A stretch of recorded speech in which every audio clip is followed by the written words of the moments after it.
What's up everyone, back with another video. I'm going to do a 30k service on the Evo today. So what we're going to do is walk you through what I did. Some of the stuff actually I don't need to do because I did a transmission swap early last year. The car doesn't get driven as much, so I don't need to do that. Front diff, transmission flush, coolant flush, I did all of those again early in the year last year. So most of the stuff that I will be doing is just a basic oil change, but I'll show you where the diff ACD, if you have an ACD Evo 9, and your coolant on this car. I did have an aftermarket radiator put in, and I will show you what I did, where the drain on that one is. It's a CSF OEM, and I'll go into that fit and finish after too. So let's go ahead and get started. Let's pop the hood, get the car up, and start working. Alright, we got the car up on jack stands. I was able to also take off the front passenger wheel. That's where we're going to get access to the accessory belt. This is also the pulley that we'll need, the tensioner pulley that we'll need to break off. So on the back, on the front side actually, you're going to see this hole right here. This is a 1/2 inch. You use your wrench, use a breaker bar, but that's what's going to help you loosen up the accessory belt. With that being said, once you use that, you'll see this hole line up with this one, and then with that happening, you can go ahead and put a bolt or an Allen and lock it into place so the accessory belt stays without tension. The other tools that you'll need for this, of course, is going to be some more ratchets, wrenches, 10, 14 mil sockets. That's just for the belts. Now for your diff and everything that we get to, I'll go ahead and get underneath, and I'll go ahead and talk to you more about what you'll need for that. Then of course your oil change, and I will tell you with mine, I have the MR, so it does have a sensor, so it is a different size drain plug compared to the non-MR versions, because they don't have the sensor attached to the oil pan on the drain plug. So we'll get down there, we'll talk more about that. In the meantime, I'm going to go ahead and get started with draining the fluid, and we'll talk more about socket sizes for that and moving forward. Alright, so now we're under the car. That is the drain plug with the sensor I was speaking about. It's there we go. And then your oil filter. So right there, that is going to be a 19.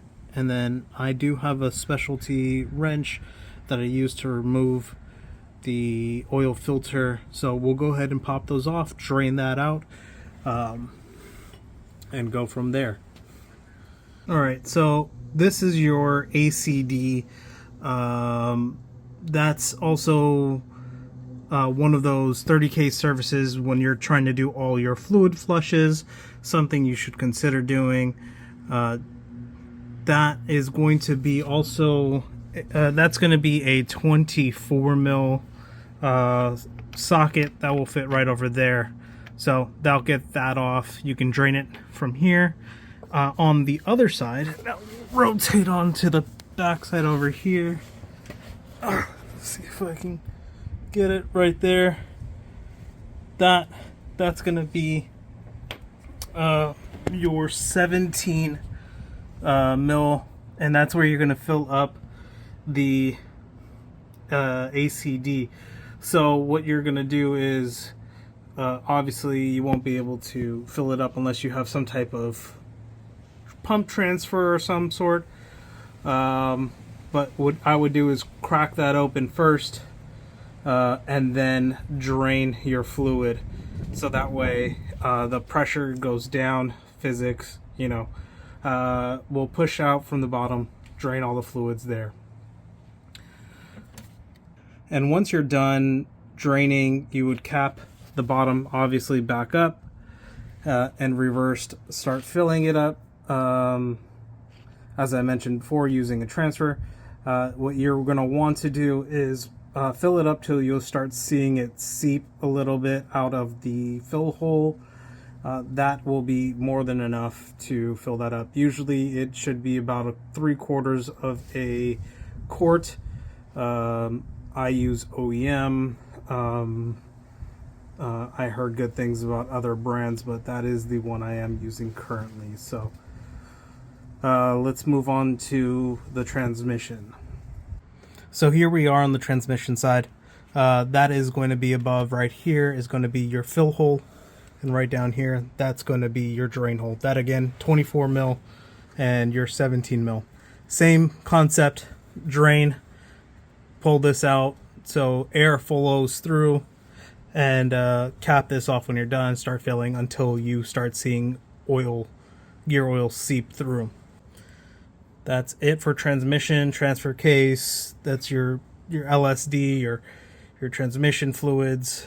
And then we have down here, of course, your radiator. Mine has a little funnel here, right here. So if you crack that open, you'll see that it'll drain your coolant from here. This is good for just to release most of it. I would do it this way only because once most of the fluid's out, what I do is I pop this hose off too, to get the remaining that's in the lower radiator hose. That will help with just not all of the fluid gushing out and getting all over the place. Usually attach a tube here and right into a bottle and drain that out. Makes life a little bit cleaner, easier in my opinion. Doesn't mean that you have to do it that way, but it is one way of doing it. Alright, so oil is drained, oil filter is pulled off. I pulled out the new K&N filter. This is an HP 108. This is just the filter I like to use. What I did is I also put a little bit of oil right onto the O-ring right here, so that way it seals nicely. Now that that's all done, I'm going to go down there, tighten that up, and then we'll continue on to do the belts. Since I'm not doing any of the other fluid changes at this time, that's where I'll start. So let's go ahead and do that. Alright, so I got the 1/2 inch onto the pulley. What I'm going to do is go ahead and loosen up the pulley by using this and then getting the Allen into there. That way I can pull the pulley out. It is going to be really tight against the firewall, so we are going to have to kind of manipulate the pulley belt to squeeze all the way through. Also, there is the other pulley that we're going to go ahead and replace, so I'll show you how to remove that once we're ready. So let's go ahead and get the belt off, and then I will show you how to pull that pulley off and then replace the belt. We'll compare the belts together, make sure that everything looks good, and then you can also inspect your pulley belt. You can kind of see on mine it's pretty cracked, so due for the maintenance. So let's go ahead and take care of that. We'll get the bolt hole line up so we can put the Allen key in, get the belt off. So now that I got the belt off, this is a good opportunity to check the length to make sure you have the right belt. Of course, the older belt might be a little bit stretched, but you can kind of get a good idea, is this the right length? Also, this is a good time to inspect your belts, checking the ribs, making sure that they are the same amount on the last one you had. As you can tell, it definitely was due for a new belt. Pretty cracked all the way around. So inspecting it, you can see some damage here and so on. So it was due time. All right, let's go ahead and get rid of this belt and install the new one.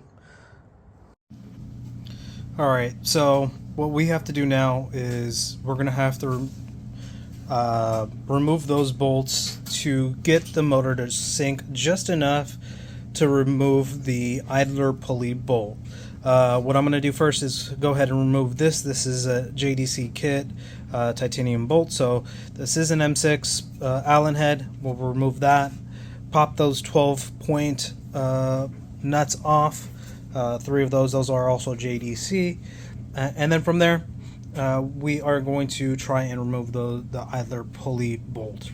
So let's go ahead and take a look down there and see how it comes out. Alright, so I had already dropped it and actually replaced everything. I actually got the new belts on, so sorry I forgot to show all of this.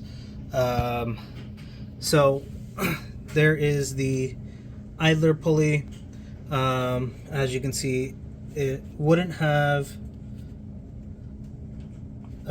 cleared the rail right there, so dropping that, and then what I had to do was really use a pry bar and kind of help pull that motor down just a little bit enough, and then just used a wrench to slowly pull it out. And then once that came out, I was able to pull the whole assembly out.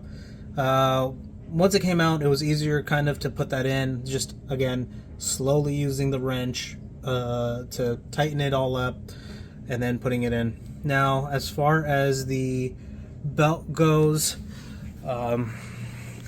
what I did was I fed it right back through here and wrapped it around the alternator first, and then I kind of fed it all the way through and down. That really helped me out. So because I needed to get it underneath the mount, I fed it down all the way and pulled it just the upper belt right here up through, and pushed the bottom part of the belt all the way down. It did take me some time just because the belt was new, so it was nice and tight. So you expect to spend a little time trying to maneuver it, pull on it, manipulate it into the spot you want. I will post up a picture of the route for how the belt is supposed to go on.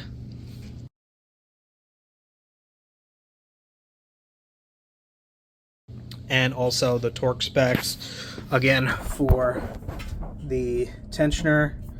The tensioner for that bolt right there, and the bolt right there, as well as the torque spec for that.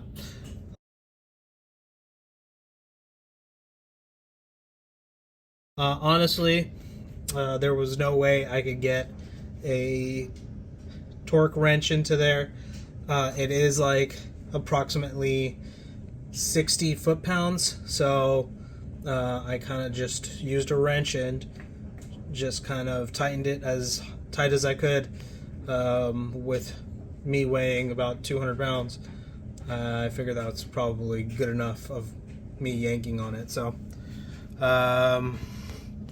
I'll fill up the oil, and then also we're going to do the diff, rear diff fluid swap. So that's basically everything up front for the 30K service. We drain the fluids for the oil. You would do the radiator. You would do the ACD, transmission. You could do your brake flush if you wanted to, but that's about it. For your ACD, you do have where you would fill it up right here. There is a bleeder screw on the ACD. I did not show that, but there is one down there. You'll have to bleed it, and there is a sequence to do that. I believe the proper way to do that is either the accelerator or the brake pedal that you hold down. You'll hear the ACD pump turn on. You're supposed to crack the the bleeder screw, and normally there will be some bubbles or fluid coming out. After a few seconds, you close it and do that repeated until you stop seeing bubbles. So that is how you would do that. There isn't a couple of videos and write-ups on that, so hopefully you'll be able to find that if you need to do it. Other than that, let's go ahead and do now the rear diff. Alright, so we're under the car, going towards the rear diff. I got a nice little leaky diff right now, but that's something I'm going to go ahead and take care of a little bit down the line. But if you wanted to still do your rear diff fluids, you have your fill plug right there, and then your drain plug is right under here. So both are going to be a 24 millimeters. Either you can use a socket, wrench, for either. Probably have a little bit better if you have a wrench here to crack this one. Obviously socket would be a little bit easier on this one. So let's go ahead and crack open the top and start draining the rear fluids. So I didn't think you could fit a wrench ratchet and up in here, but you actually could, so it might be a little bit easier to do that for leverage. So I already cracked it open. Let's loosen this up. And then I also cracked the bottom, so we got my drain bucket right here ready for any fluids. Let's see. So that's kind of what you want when you fill it up. A little bit of fluid pouring out. I had a shop do it for me the last time, so they had a little bit of a different technique. They actually have a little nipple that they use to fill it up, and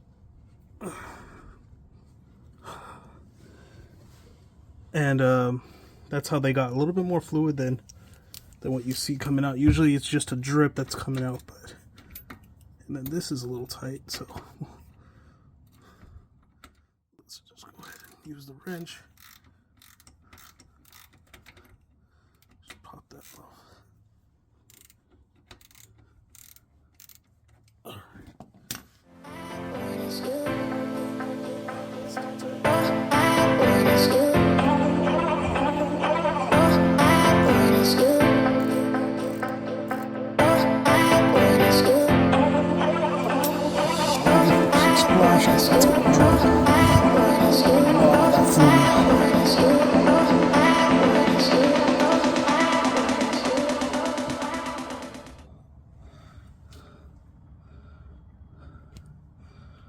Wow.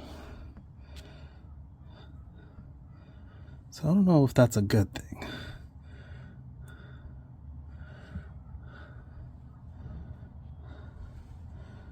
So, I believe I bought this off of Amazon or Harbor Freight, but this is kind of what I'm going to use to put into the diff fluid and be able to transfer it from that hole at above the fill hole on the differential. So we'll use this and start filling that up. And what you want to do is see a little bit of seepage coming out of the hole. I'll try to capture it when I'm filling it up. It might be a little bit hard because I'll be pumping and holding the bottle, but I'll do my best to try to get under there and kind of record of what I was looking for. Maybe I'll have to, like, as I'm pumping, and once I see it, I'll grab the phone real quick and take a quick video of what it would look like. So let's go ahead and get under the car, and I'm gonna fill that up, and we'll go from there. Alright, so before we start filling up the fluid, I'm gonna torque that down to the torque spec is 37 foot-pounds, and I'll post up a diagram that shows both torque specs for that. So first I'm going to torque this down, and then we'll fill that up. So let me go ahead and do that, and we'll start filling fluids.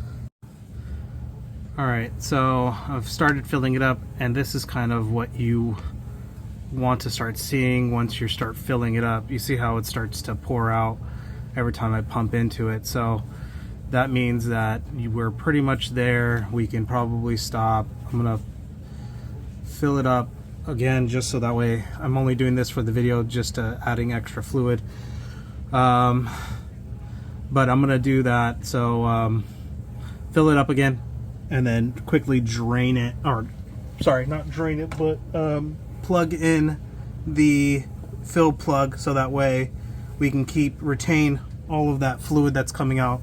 So you want to have a little bit of excess pouring out, just so that way it's soaking the plates, the gear back there. That's really important. And after speaking with some of the other Evo people, Evo mechanics, the shaving on the drain plug is pretty normal for the miles and interval, but I also was advised, don't wait for your 30K service to do these. It's, you know, do it at 15K is what I was advised. So that's what I'm gonna have to start doing. I'm gonna change up my intervals, bring it in at 15K, so half the time, just to help with wear and tear on the car. I want to keep it as healthy as possible for as long as possible. You know, I want to keep this car forever. So yeah, so now that we got that plugged, that is going to be torqued down to 47 foot-pounds. So I'm going to tighten that down, and then from there we're going to drop the car, fill up the oil, and give her a start. So let's go ahead and fill that up, and let's see, make sure that I'm not leaking any fluids or anything like that, and go from there.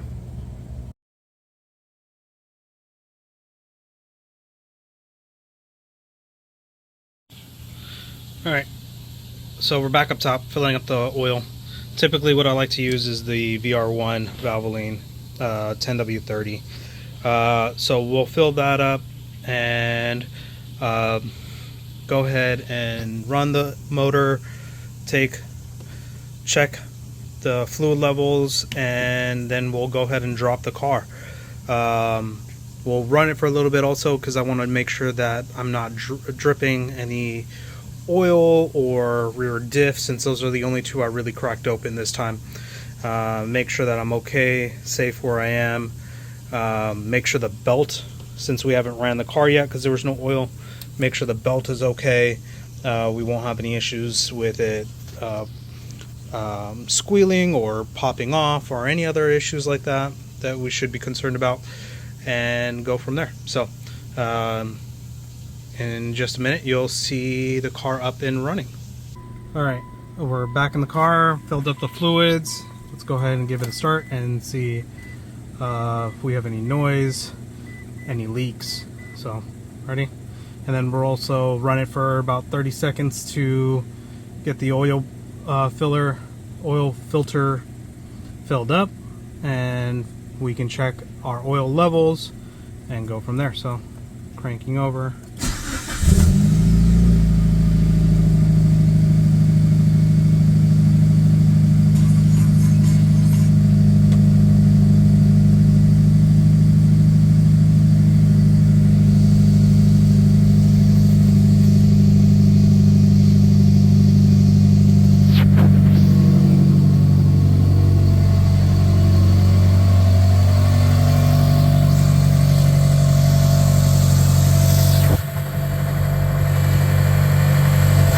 Belt is running nice and smooth.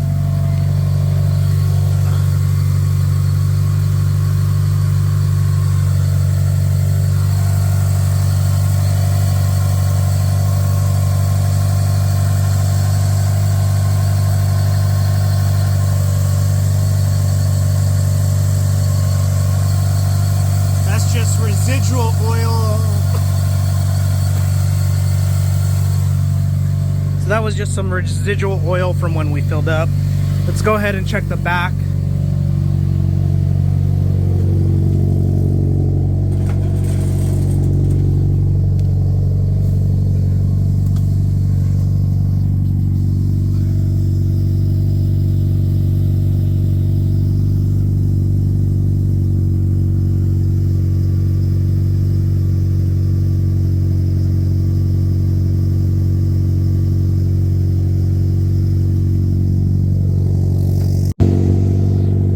So everything looks fine. We're gonna go ahead and shut the motor off, check the oil levels, and go from there.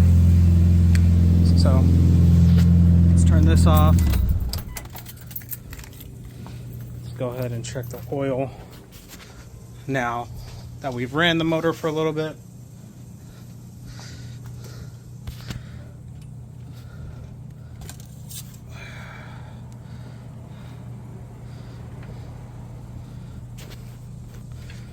Quick wipe. So this is going to be a little hard to do with one hand, but clean it off, stick it back in, pull it right back out.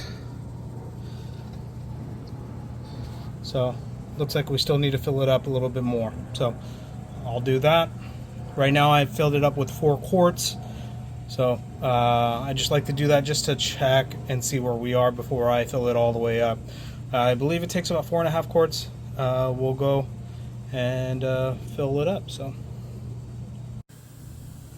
So it's hard to tell, but right there at that 500, that's about half a quart. And you can now kind of see the blue line just at the second dash.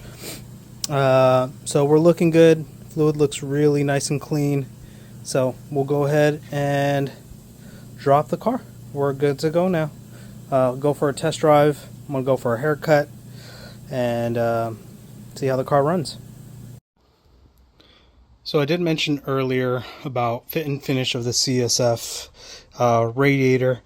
This is the OEM replacement. I kind of bought this because I didn't want to, I was on a budget, and I went for the OEM replacement because it was less expensive than getting the aluminum one. With that being said, other than it actually functioning very well, it does its job, there was some issues with fit and finish. So when I say fit and finish, I mean right here. So the hole to line up with the fan shroud and the hole on the radiator do not line up at all. I had to zip tie it over here to the radiator stay. So that is probably the only complaint. That is the only complaint I have of it, that doesn't line up. Other than that, it works great. It fits great. It does its job, obviously. So I have no other real complaints about it besides that. Would I recommend it?